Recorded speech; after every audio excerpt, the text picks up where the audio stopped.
ஓம் சாய்ராம். எல்லாரையும் நீண்ட நாட்களுக்கு பிறகு சந்திக்கிறதுல மிக மகிழ்ச்சி. என்னென்னு சொன்னால், இன்றைக்கு என்னுடைய வாழ்க்கையில் இன்னொரு அற்புதத்தை பாபா நிகழ்த்தினதை பற்றி தான் நான் சொல்ல போகிறேன்.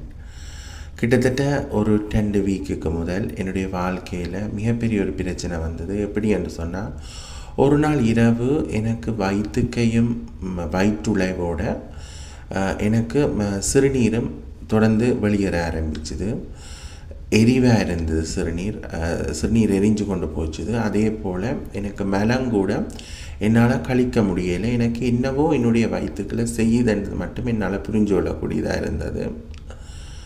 என்னால் இரவு 9 மணி போல் இந்த வயிற்று வலிய ஆரம்பித்தது. ஆனால் அது நின்ற பாடில்லை. அப்படியே தொடர்ந்து அது 1 மணியை தாண்டி 2 மணியை தாண்டி போய்கொண்டிருக்குது. எனக்கு அடுத்த நாள் வேலை.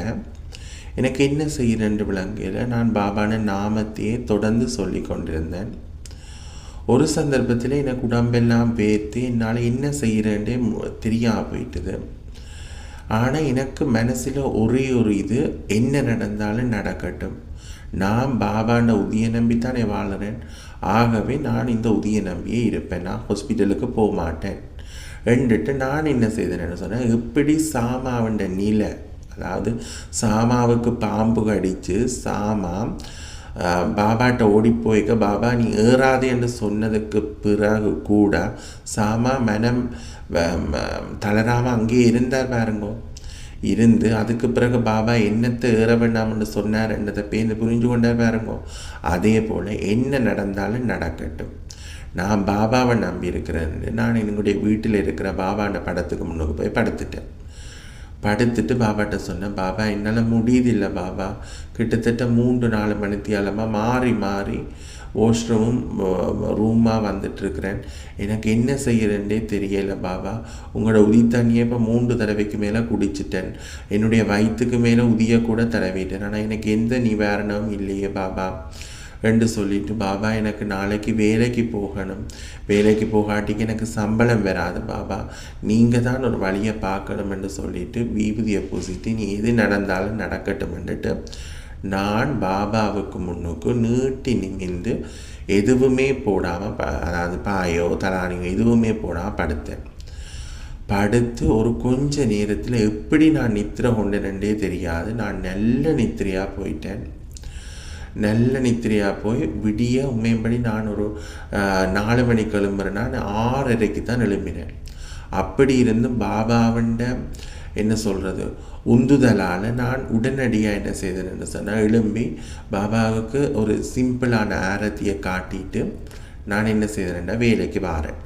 அந்த நேரத்தில் நான் என்ன நானே ஒப்சர்வ் பண்ணிக்கொள்கிறேன். என்னுடைய வயிற்று வலி பூரணமாக மாறி இருந்தது.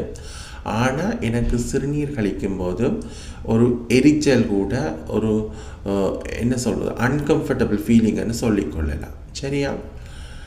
ஆனால் சரி, எது நடந்தால் நடக்கட்டும், நான் தொடர்ந்து தண்ணியை குடிப்பேன்னுட்டு ஆஃபீஸிலும் வந்து பாபாவண்ட அதாவது தண்ணி எடுத்து வைப்பேன். அந்த தண்ணிக்குள்ளே பாபாண்ட உதியை போட்டுட்டு நான் தொடர்ந்து குடிச்சு கொண்டே இருந்தேன். ஆனால் அந்த எரிவு அவ்வளவு தூரம் குறைஞ்ச மாதிரி இல்லை. ஆனால் கொஞ்சம் அந்த நேற்றைய இரவை விட கொஞ்சம் பெட்டராக இருந்துச்சு. அப்படியே 2-3 நாட்கள் கழிஞ்சு கொண்டு போகுது. மெதுவாக குறையுது. ஆனாலும் எனக்கு அடிக்கடி சிறுநீர் கழிக்க வேணும் போன்ற ஒரு எண்ணமே உருவாகினபடி இருந்துச்சு. அதுக்கு பிறகு என்னுடைய மனத்தில் ஒரு பயம், ஐயோ ஏதாவது பிரச்சனை இருக்குமான்னு. ஆனால் நான் எப்பவும் இந்த மனம் சஞ்சலப்படும் போது ஒன்று பாபாண்ட நாமத்தை சொல்லுவேன், அடுத்தது பாபாண்ட ஸ்தவன மஞ்சரி படிப்பேன், அல்லது பாபாட்ட நான் பிரசன்ன வழி பார்த்து விட கேட்பேன். சரியா? இப்படியே நடந்து கொண்டிருக்க பாபா நல்ல பதில்களை தந்து என்ன பயப்பட வேண்டாம், எல்லாம் சரியாகும்னு சொல்லி கொண்டிருக்கிறார். சரி, இப்படியே நாட்கள் நகர்ந்து 4 நாள் கழிஞ்சிட்டுது. அதுக்கு பிறகு ஒரு நாள் பாபாட்ட கேட்க, பாபா எனக்கு பிரசன்ன வழியில் சொல்கிறார், உனக்கு வழிகாட்டப்பட, நீ பயப்படாத, நம்பிக்கையோட இருன்னு சொல்லி. அப்படியே நான் இருக்கேக்க பின்னேரமாகுது. நான் என்னுடைய வீட்டில் இருக்கேக்கில் என்னுடைய மனசில் திடீரென ஒரு கண்ணை மூடிக்கொண்டு அதில் இருக்கிறேன். அப்பவும் எனக்கு அந்த அடிக்கடி சிறுநீர் கழிக்கணும் போலயே ஒரு ஃபீலிங் இருக்குது.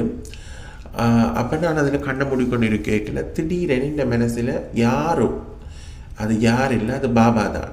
பாபா எனக்கு சொல்கிற மாதிரி இருக்குது. இவ்வளோ நேரம் எந்த சத்தமுமே, இவ்வளோ 4 நாளாக எனக்கு எந்த இப்படியான ஒரு சத்தமோ அல்லது யாராவது எனக்கு சொல்கிற மாதிரி எதுவுமே இல்லை. ஆனால் எனக்கு இது நல்ல தெளிவாக எனக்கு ஒரு ஆள் சொல்லுது, யாரோ ஒரு ஆள், அதுவும் பகல் பின்னேற நேரம் நான் அதில் உட்கார்ந்துருக்கிறேன், எனக்கு சொல்லுது நீ இளநி குடி என்று சொல்லுது. அப்போ நான் என்னடா இளநி குடிக்க சொல்லுறேன், அது இந்த நாட்டில் எங்கே போய் இளநியை குடிக்கிறது, சரி எதுக்கும் இப்படியோ சூப்பர் மார்க்கெட்டு இளநி இப்போ போத்தலுக்கு இருக்குது தானே போய் குடிப்பேன் வந்துட்டு நான் சூப்பர் மார்க்கெட்டுக்கு போகிறேன். அப்பவும் என் மனதில் ஒரு சந்தேகம், இது பாபா தான் சொல்லியிருப்பாரா, இது பாபா தான் சொல்லியிருப்பாரான்னு நான் என்ன செய்கிறேன், யோசித்து கொண்டே தான் போகிறேன். போய் நான் இந்த சூப்பர் மார்க்கெட்டுக்கு என்டர் பண்ணுறேன். வளமைக்கு மாறா நாங்கள் அந்த என்டர் பண்ணுற அந்த இடத்திலேயே இளநி அந்த டின்னுகள், அதாவது அந்த இது கிடைச்சிருக்குமே கண்டெய்னருக்கு, அந்த கண்டெய்னர் கிணக்கு அதில் வச்சு போட்டுருக்குது அதில் விலையை. அப்போ எனக்கு புரிஞ்சிட்டுது, பாபா நீங்கள் தான் இப்போ என்னை அனுப்பியிருக்கிறீங்க, வாசல்லையே நீங்கள் தான் அதை சொன்னீங்கன்றதுக்கு சாட்சியாக அந்த இளநியை வாசல்லையே வச்சுருக்கிறீங்க. உண்மையபடி அதில் வாசலில் அது வைக்கிறீங்கள, பழங்கள்லாம் உண்மையபடி சூப்பர் மார்க்கெட்டில் வாசல்லே இருக்கும். ஆனால் அண்டைக்கு மாறாக இந்த இளநீ இருக்குது, இளநிகள், அதாவது இளநியை கண்டெய்னர் கிடைச்சது ஆஃபர் போட்டிருக்கிறேன். உடனடியாக 2 இளநீ எடுத்தேன், வீட்டை வந்தேன். முதல் நாள் ஒரு இளநியை கடகடகடண்டி படுக்கிறதுக்கு முதல் குடித்தேன். எனக்கு நல்ல வடிவாக சிறுநீர் கழிக்க ஆரம்பித்தது. அதுக்கு பிறகு அடுத்த நாளும் நான் இளநியை குடித்தேன், நல்ல வடிவாக சிறுநீர் கழிஞ்சது. அதோடு அந்த எரிவும் அடிக்கடி சிறுநீருக்கு போக வேண்டும் என்ற சிறுநீர் கழிக்க போகணும் எண்ணமும் பூரணமாக அதை விட்டு நீங்கிச்சுது. இப்போ இதில் நீங்கள் கேட்கலாம், ஏன் பாபா இளநியை முதலே உனக்கு சொல்லியிருக்கலாம் தானே, ஏன் இந்த 4 நாளாக உன்னை துன்பப்படுத்தினவரண்டா, என்னுடைய கர்மா நான் அனுபவிச்சு தான் ஆகணும். ஆனால் அந்த கர்மா அனுபவிக்கும் பட்சத்தில் பாபா எனக்கு கணக்கவை படிப்பிச்சார். ஒன்று, பாபா எப்படி எங்களோட கதைப்பார், மற்றது எப்படி கர்மா எங்களை நோக்கி திசை திருப்பி எங்களோட மனசை மாற்றும், கர்மாண்ட வலிமை, கர்மா எப்படி உங்களை எதிர்மறையாக சிந்திக்க தூண்டும், எப்படி எதிர்மறையான எண்ணங்கள் உங்களை வந்து முட்டி மோதும், எப்படி அந்த சச்சரிதங்களும் நாம பாராயணங்களும் அதில் இருந்து உங்களை பாதுகாக்கும் என்றதை எல்லாத்தையும் ஒரு ப்ராக்டிக்கல் செஷனாக பாபா எனக்கு படிப்பிச்சார். இந்த அற்புதத்தை நான் உங்களுக்கு ஏன் சொல்கிறேன்னு சொன்னால், உங்களுக்கு ஒரு பிரச்சனை வரைக்கும் அந்த நேரத்தில் சில வேளையில் பாபாட்டேருந்து எந்த பதிலுமே வராது. எனக்கு அந்த வயிறு வெளிச்சு இது செய்ய நான் பாபாட்ட திரும்பி கேட்குறேன், பாபா எனக்கு ஒரு வழியை காட்டுங்கன்னு. ஆனால் எனக்கு எந்த வழியுமே கிடைக்கல. ஒரு 4 மணித்தியால் நான் துன்பப்பட்டு கடைசியில் ஆத்தா கொடுமையில் என்ன நடந்தாலும் நடக்கட்டும் பாபா நீயே எல்லாம் என்று சொல்லி சரணாகதி தத்துவத்தை கையில் எடுத்துட்டு பாபாவுக்கு முன்னுக்கு நான் நீட்டி நிமிந்து என்ன நடந்தாலும் நடக்கட்டும் என்று படுத்தம் பாருங்கோ. அந்த நேரம் பாபாண்ட திருவிளையாடல் ஆரம்பிச்சுது. எனக்கு நல்ல நித்திரை கிடைச்சிது. விடிய ஒழும்பினேன். வேலைக்கு போக கூட நான் இதில் ஒன்று ஹைலைட் பண்ண வேணும். வேலைக்கு போகிறேன், அந்த பிந்தி வேலைக்கு வீட்டில் வெளிக்கிறேன். ஆனால் நான் 2 டிரான்ஸ்போர்ட்டேஷன் எடுக்க வேணும். ஆனால் அந்த 2 டிரான்ஸ்போர்ட்டேஷனையும் ஈஸியாக எனக்கு எடுக்கக்கூடியதாக இருந்தது.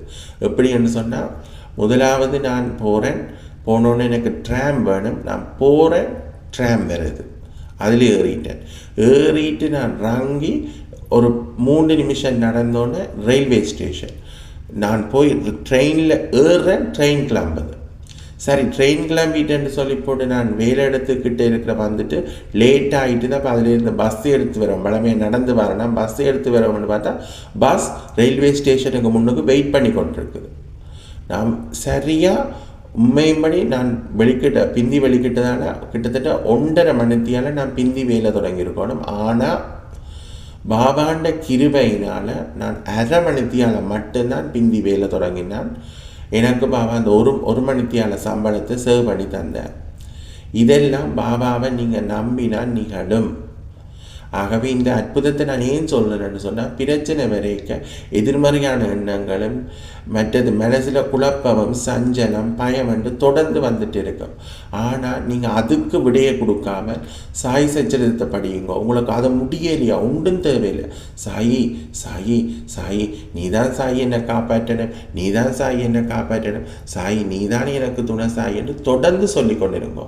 நிச்சயமாக சத்தியமாக சாயி வழியை உங்களுக்கு காட்டுவேன் என்று கூறி இன்னொரு அற்புதத்தோடு நான் உங்களை சந்திக்கிறேன். ஓம் சாய்ராம்.